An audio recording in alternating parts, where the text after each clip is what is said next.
সম্প্রতি ইসরায়েলের হামলায় মারা যান লেবাননের হিজবুল্লাহ প্রধান হাসান নাসরাল্লাহ। মূলত গত বেশ কিছুদিন ধরেই হিজবুল্লাহর ঘাঁটিগুলোতে হামলা চালিয়ে আসছে ইসরায়েলি বাহিনী। হিজবুল্লাহও থেমে নেই, তারাও হামলার পাল্টা জবাব দিচ্ছে। ইসরায়েল ও হিজবুল্লাহর মাঝে যখন চলছে যুদ্ধ পরিস্থিতি, তখন অনেকের মনেই প্রশ্ন রয়েছে, হিজবুল্লাহর সামরিক সক্ষমতা কতটুকু? চলুন তা জেনে নেওয়া যাক।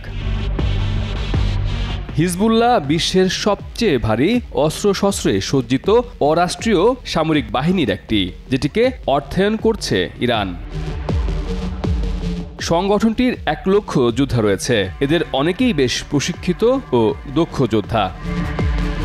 Centre for strategic and international studies think ট্যাঙ্কের তথ্য অনুসারে হিজবুল্লাহর আনুমানিক 1,20,000 থেকে 2 লক্ষ রকেট ও ক্ষেপণাস্ত্র রয়েছে।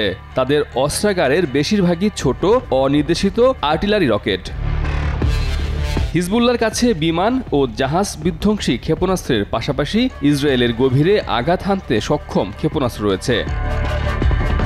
ফিলিস্তিনি স্বাধীনতাকামী সশস্ত্র গোষ্ঠী হামাসের তুলনায় অনেক বেশি অত্যাধুনিক অস্ত্র রয়েছে হিজবুল্লাহর কাছে।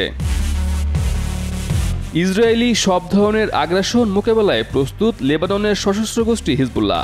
সম্প্রতি সংগঠনটির উপপ্রধান নাইম কাশেম কথা জানিয়েছেন। নাইম কাশেম বলেন, আমরা যে কোনো পরিস্থিতি মোকাবিলা করব। ইসরায়েল যদি স্থলপথে আগ্রাসনের সিদ্ধান্ত নেয়, আমরাও প্রস্তুত আছি। প্রতিরোধ বাহিনীগুলো স্থল হামলা মোকাবেলায় প্রস্তুত।